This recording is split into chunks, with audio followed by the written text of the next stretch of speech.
Good evening. And right before we dive in, I'll quickly mention that very obviously, right now, we are in the very thick of the fog of war. I mean, I'm skeptical of everything I'm seeing right now. I just assume instinctually that everything I'm reading, everything I'm seeing is propaganda from one side or the other.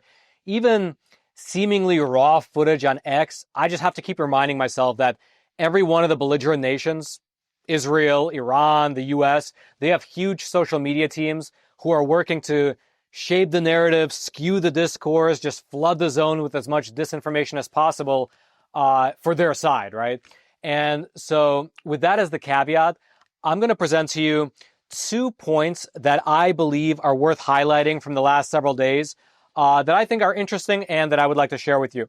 The first one being the question of why exactly the U.S. chose Sunday, February 28th to launch the offensive. And to that point, Secretary of State Marco Rubio, he was on his way to brief Congress on the state of the war when he paused for a moment to speak to a gaggle of reporters and answer some questions. And one of the surprising things to come out of that exchange was the revelation of why exactly the U.S. chose to attack Iran on February the 28th, meaning the proximal cause to the start of the war. Take a listen. There's two reasons why now. The first is it was abundantly clear that if Iran came under attack by anyone, the United States or Israel or anyone, they were going to respond against the United States. The orders had been delegated down to the field commanders. It was automatic, and in fact, it bared to be true because, in fact, within an hour of the initial attack on the leadership compound, the missile forces in the south and in the north, for that matter, had already been activated to launch. In fact, those had already been pre-positioned. The third is the assessment that was made that if we stood and waited for that attack to come first before we hit them, we would suffer much higher casualties. And so the president made the very wise decision. We knew that there was going to be an Israeli action. We knew that that would precipitate an attack against American forces. And we knew that if we didn't preemptively go after them before they launched those attacks, we would suffer higher casualties and perhaps even higher those killed. And then we would all be here answering questions about why we knew that and didn't act. And so essentially, according to Secretary of State Marco Rubio's statement right there, the U.S. launched our attack on Iran because we knew that the Israeli military was about to launch their attack on Iran. And Trump at that point had to make a choice, whether to join them or to not join them and deal with the blowback. Now, of course, that could be the case. But again, with the fog of war currently in place, it's hard for me to believe anything like that. For instance, even prior to February 28th, the U.S. military buildup around Iran was huge, with 2 aircraft carrier strike groups already in position. And so obviously, going into February 28th, there was already that potential. And so now, when you have the Secretary of State saying that we had to do this because the Israeli military was already going to do it, that could be true, but it could also just be a good way to say that our hands were tied. And also, if it wasn't on Sunday, maybe it was just going to be on a different day regardless. I mean, all of our assets were already in place. But I just try to think of it from a broader 3-dimensional, 4-dimensional chess perspective, because Marco Rubio, he's a great statesman. He knows how to think about things multidimensionally. And so it could be the case, I'm not saying it is, but it could be the case that if many months from now, this whole thing winds up going sideways, 3 days after hostilities began, Marco Rubio made that statement saying that, hey, our assets were in position, but they were only in position as a force posture during our nuclear negotiations. We were not planning on using them, and it was only when the Israeli military launched their attack that we basically had to do it because our hands were tied. I'm not going to speculate, by the way. I'm just going to tell you exactly what the official said. And according to him, according to the Secretary of State, the proximal reason, not the grand strategic reason, but the immediate reason for the February 28th attack was because the Israeli military was going to do it on that date. And Trump believed that we either had to join them and deal more damage to Iran or deal with the Iranian blowback that such an Israeli attack would result in. And so that was all the first point. All right, just to pause here for a super quick moment, I'd like to introduce our sponsor and my own personal gold dealer, American Hartford Gold. Now, as soon as the latest round of tariffs hit, almost immediately, the stock market hit some serious waves, we could say. It became super turbulent, very volatile, and of course, these conditions don't just affect Wall Street. They affect all of us with our investments and our retirement accounts. That's why I want to introduce a company that I trust and I use myself to help secure my own savings, American Hartford Gold. They specialize in helping Americans move their assets into something tangible, something you can actually hold, physical gold and physical silver. Two precious metals that help me sleep better at night, knowing that I have a hedge against all those brilliant decisions being made over in Washington. Now, they have an A+ rating with the Better Business Bureau, they have thousands of 5-star reviews, and they make the whole buying process super simple. Your metals can be shipped directly to your doorstep, or you can transfer your current retirement account to a tax-advantaged gold IRA. And the best part is that right now, American Hartford Gold is offering an exclusive buy one, get one deal for my viewers. When you call them and mention my name, Roman, for every 1 ounce of gold that you purchase, you can get 1 ounce of free silver. And so take advantage of this special offer. Either call 866-242-2352 or simply text Roman to 65532. That's again, 866-242-2352 or text Roman to 65532. I'll also throw their information. It'll be down in the description box below.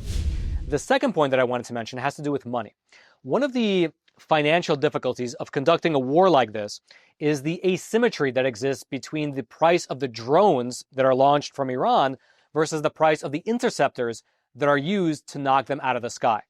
And the difference in the cost is truly substantial. One of those Shahed 136 Iranian drones, they might only cost something like $20,000 to $50,000 to produce. But to intercept them, the Patriot air defense system, it might spend upwards of $4 to $5 million per missile to shoot them down. And it's the same thing for the other systems, like David's Sling, which intercepts mid-range missiles. You have the THAAD system, THAAD, that system, for high-altitude missiles. The Arrow 2 and Arrow 3 systems that defend against ballistic missiles.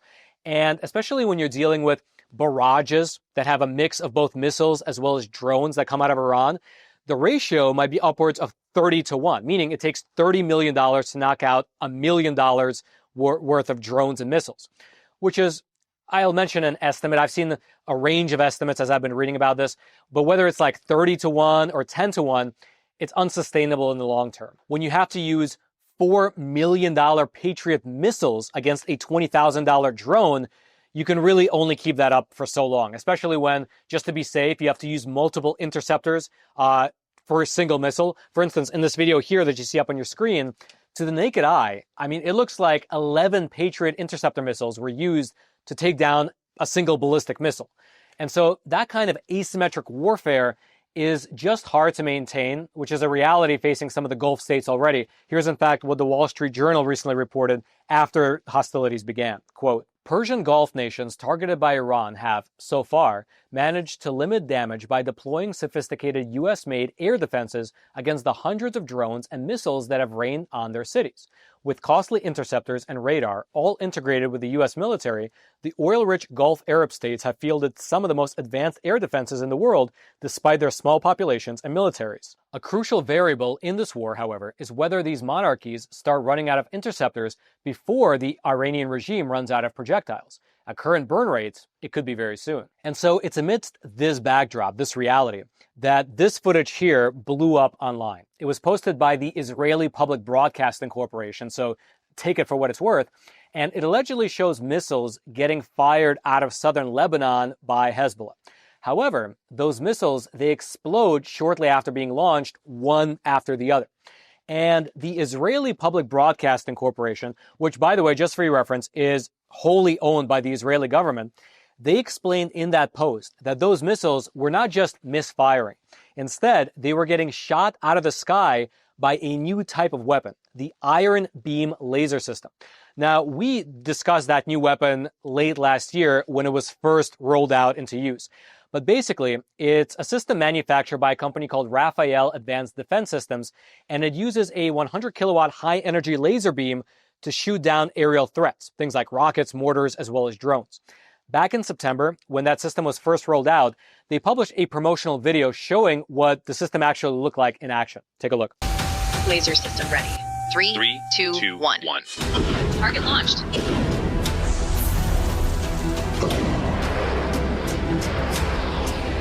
Target engage. Laser interception in progress. Successfully intercepted. Target successfully intercepted. Target launched. Target launched.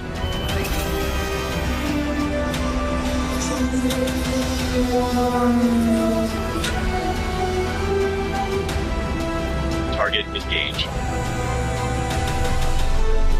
Laser interception in progress.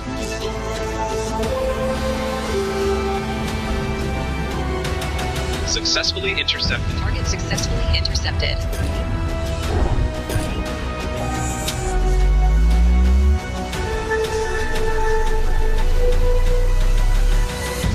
Iron Beam, high-power laser weapon system. The Iron Beam 450, as it's called, it claims to be a near zero cost solution for air defense. And that's probably true. I mean, firing a laser like that might cost thousands of dollars in electricity, but that's really just a rounding error when you're comparing it to tens of millions of dollars worth of interceptor batteries having to be fired off. There is a big caveat, though, to that system, as reported by the Times of Israel back in September when it was first rolled out. Quote, "The main downside of a laser system is that it does not function well in low visibility, including heavy cloud cover or other inclement weather." However, judging from that footage that allegedly just came out of southern Lebanon, under the cover of darkness, that laser system still is able to shoot down missiles shortly after launch, saving potentially millions of dollars worth of aerial defense Patriot systems. If you want to see either the footage from earlier this week or that demo footage from September of last year, I'll throw those links down into the description box below this video. And then also, secondly, a big shout out to our new coffee sponsor. Hunter's Blend Coffee is a great brand. It's run by American patriots. They cut out the middleman and ship the coffee directly to your doorstep, saving you a lot of money in the process. And the coffee is great. It's super fresh. I myself drink it almost every morning. It's roasted and packaged right here in the US by people who actually share your values. And so check them out. The link will be down there in the description box below. And then lastly, I would just honestly really want to know your thoughts. What do you think about this war? Do you agree with it? Do you agree with the kind of grand strategic vision of knocking out Iran in order to bring more stability to the region and to be able to have the US shift their focus more to the Pacific theater? Do you think that Trump is right that this could just take four to 5 weeks, I believe he said, to topple the regime and to implement something more friendly to the U.S. in Iran? Or do you think it's just a quagmire that would just open up another can of worms and that this is like a years/decades long affair that our kids and maybe even grandkids will have to deal with in the future? And so, so anyway, I'd love to know your thoughts. Leave them in the comment section below. Smash those like and subscribe buttons so that the algorithm picks this video up and shares it with ever more people.